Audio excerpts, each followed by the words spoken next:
তরে গ্রাম সকলের থেকে দোয়া দায়ী নিয়া সমস্ত লেনদেন ক্লিয়ার করে মাপসাপ নিয়া এরপরে কি যাইতো আল্লাহর ঘরে হজে যাইতো। মানে আর কোনোদিন ফিরবে কিনা তার কোনো নিশ্চয়তা নাই। 6 মাস 1 বছর পরে আল্লাহ আনাইলে আবার কি আসতো, ফেরত আসতো। এখন ফজরের নামাজ বাংলাদেশে পড়লে জোহরের নামাজ হারাম শরীফে গিয়া পড়ে 6 ঘন্টায় বিমান ফ্লাইং হইলে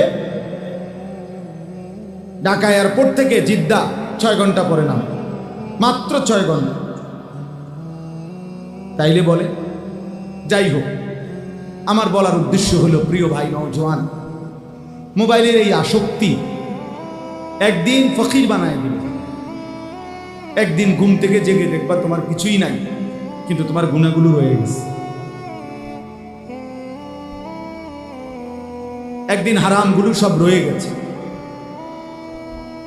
এটা হলো বাস্তবতা, এটা হলো বাস্তবতা।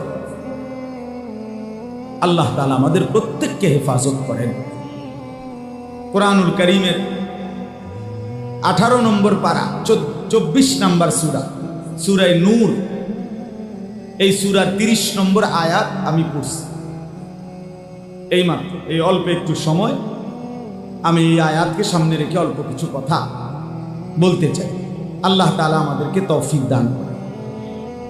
প্রথম যে কথাটা বুঝতে হবে, এক মানুষের জন্য আল্লাহ তাআলার দেওয়া সর্বশ্রেষ্ঠ নিয়ামত হলো ঈমান, কালেমা লা ইলাহা ইল্লাল্লাহ মুহাম্মাদুর রাসূলুল্লাহ সাল্লাল্লাহু আলাইহি ওয়াসাল্লাম।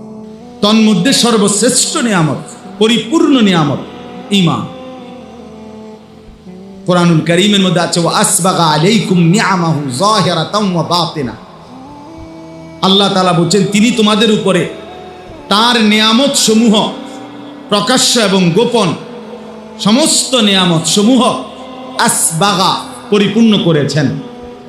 ইসবাগ মানে পূর্ণ করা। তো তাফসীরের মধ্যে আছে কোন বান্দার উপরে আল্লাহর নিয়ামত পরিপূর্ণ হয় কখন? যখন 4 তলার 7 ডালাই শেষ হয়।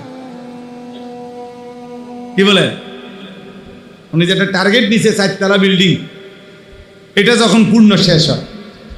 অনেক মানুষ আমাদের দেশে বলে না জোর খাস দোয়া করবেন আল্লাহ আল্লাহ করে, শুধু আর এই 4 তলার 7টা যদি ডালাই হয়, আল্লাহর রহমতে যদি ঘরটা একটু ফিনিশিং করে শেষ করতে পারি, আর একটা ছেলে দোয়া করেন তারে যদি একটু কোনো রকম চাকরি বাকরি বা বিদেশ একটা লাইন করে দিতে পারি, ছোট মেয়েগা যদি